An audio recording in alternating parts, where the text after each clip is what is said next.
ഇതാണ് വെനീസിലൊരു സാധാ നടത്തം. ഏതൊക്കെയോ വലിയ ഇതാണ് ഗൊണ്ടാലകൾ. ഇതിൻ്റെ റൈഡിന് എത്രയാണാവോ? ഒരു സിംഗിൾ ഗൊണ്ടാല റൈഡിങ് ഞാൻ അതിലില്ല. പബ്ലിക് ട്രാൻസ്പോർട്ട് ഏതെങ്കിലും യൂസ് ചെയ്യണം.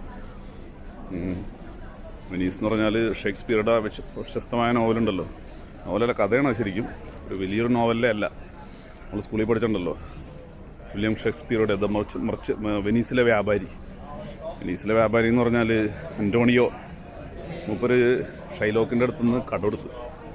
ഷൈലോക്കുമാർ നമ്മൾ ജൂത ഇവരെ പറ്റി പറയാറുണ്ട്. ശരിക്കും പറഞ്ഞാൽ അത് ഒരു വംശീയമായ ഒരു ഇതായിട്ടാണ്. ഷേക്സ്പിയർ കുറച്ച് വംശീയനായിരുന്നു എന്ന് പറയാറ്.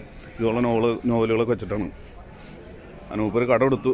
അന്റോണിയോക്ക് സമയത്തിന് തിരിച്ചടക്കാൻ പറ്റിയില്ല. അതിന് കരാറിൽ വെച്ചിരുന്നത് തിരിച്ചടക്കാൻ സമയത്തിന് പറ്റിയില്ല എന്നുണ്ടെങ്കിൽ നെഞ്ചിൽ നിന്നും ഒരു റാത്തൽ, അങ്ങനെ റാത്തലൊക്കെ പഠിക്കണം, അങ്ങനെയാണ്, ഒരു റാത്തൽ ഇറച്ചി മുറിച്ചെടുക്കുമെന്നാണ്.